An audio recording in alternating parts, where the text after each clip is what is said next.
Hello, Hamish here from mortgagesonline.co.nz. I've got Dev with me today. What are we talking about, Dev?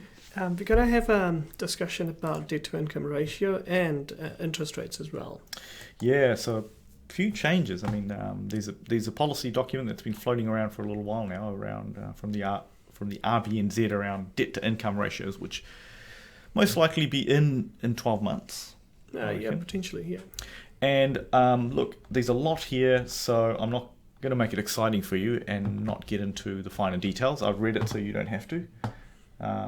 Right, Dev? Yeah. Well, we've both read a little bit of it. But look, the long and the short of it is this. The way it works with debt to income ratios is they're looking at effectively, as an example, they've used 6 times income.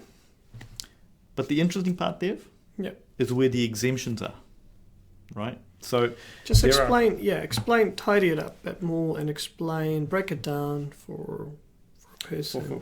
So just if you're earning 100 grand, the Reserve Bank is saying then you shouldn't be able to borrow more than 600 grand. Okay. And so things that count towards your income, things like rent, obviously business income, your normal income, debt is counted as really all your residential mortgage debt, right? Which excludes business debt, okay? There's some grey areas there, and look, the Reserve Bank has given some pretty straightforward examples of grouping income as well. So family groups buying together could be a thing to consider. Explain, let's say I have a mortgage which at the peak time, just before COVID, 700 grand. How would I fit into debt to income if I want to refinance to another bank? Okay, so that's a good point. So refinances, dollar for dollar refinances are exempt as well. Okay, so you're not going to be stuck with a bank. Okay.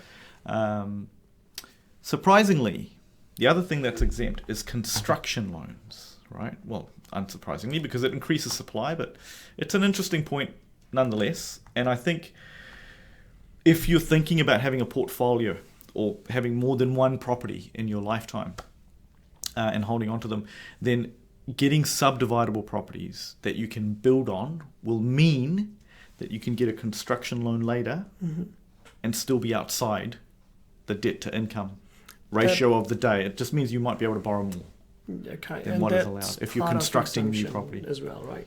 No, that is basically has already been pretty clear. The Reserve Bank is pretty clear that will be an exemption, yes.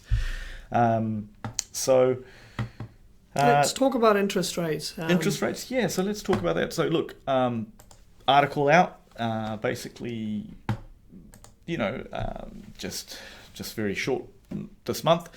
Reserve Bank has come out with an increase, but also indicated that this could be the only, this is it. We might be at the top. So this could be potentially maybe the last one for quite a while. So that's what they're indicating. So what that means is some of the interest rates out there by the banks, the competition is there amongst the banks. So we might see some better fixed rates, possibly. Definitely on the longer term. We've seen that already. Yeah.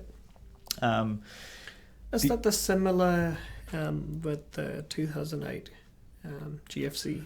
Back in the day. Well, that was very different, Dev. That was very different. I think we did see the interest rates have the long-term especially rates. Oh, sorry, you're right. Yes, back then, the longer you fix, the cheaper it was, like it is now again. You are right. Yeah. And then following that sentiment for a while, there was a big downturn and a big drop in interest rates.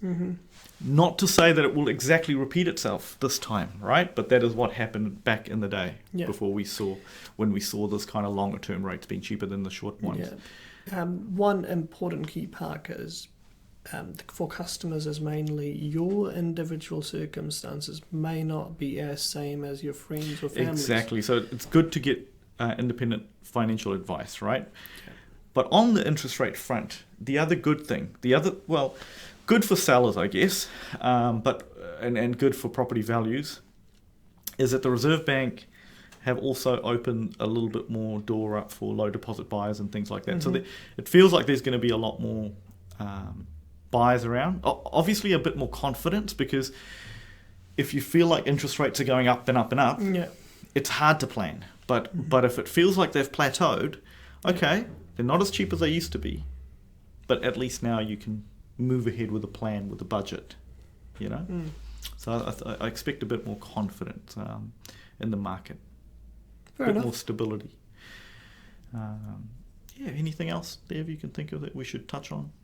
The fee, premium fee, it's going to be 0.5%. So if you... Oh yeah, so the reserve, so it's going to be a little bit cheaper. That's right, for Kāinga or first home loans. So yeah, look, for first home buyers, I think it is getting easier in one way. But then if there's a bit more competition for the same houses, then in that way it's not getting as nice.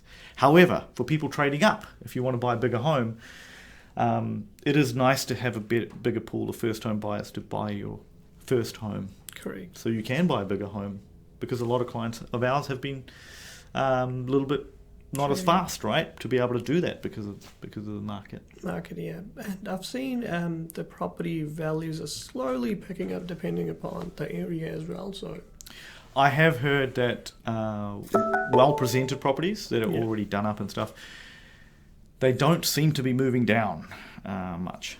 That's what I have heard from our buyers, right, that are out there buying. Do-ups, investor-type properties, still a lot of opportunities there to buy, I think, because those prices some of them are looking really attractive. Just question from a first home buyer, for example, how would they, for example, if they want to know how the debt to income ratio could impact them, where to start? So yeah, look, there's a lot of uncertainty still. So I mean, you know, it's good to talk to us. We can obviously times your income by 6 for you. There's a few different variances in that, right? There's some nuances, but it's always good to kind of know a journey, for example, to know where you sit at, where you want to be. That's where it could potentially we fit in. Yeah, so often we can kind of give you some, obviously, reassurance around what's happening in the market. Sometimes some of our clients, we're often counselling them around, is that the right strategy to move forward? You know, if you're gonna, if this is not going to be for your home, and you're only going to living in it for the next 2-3 years, is it a home that you can sell easily in 2-3 years for a profit, or a better price, so that you can salvage your deposit? Some houses are better than others. Sorry. Yeah, very good point, because that's just coming back to the point for fixing your home loan, that reverts back to the situation as well. It's really important to know what you want to do in future before you lock your rates in. Yeah, and that's our expertise, right? So we do give information outside of the home loan products and interest rates, but that's very general information. Yeah.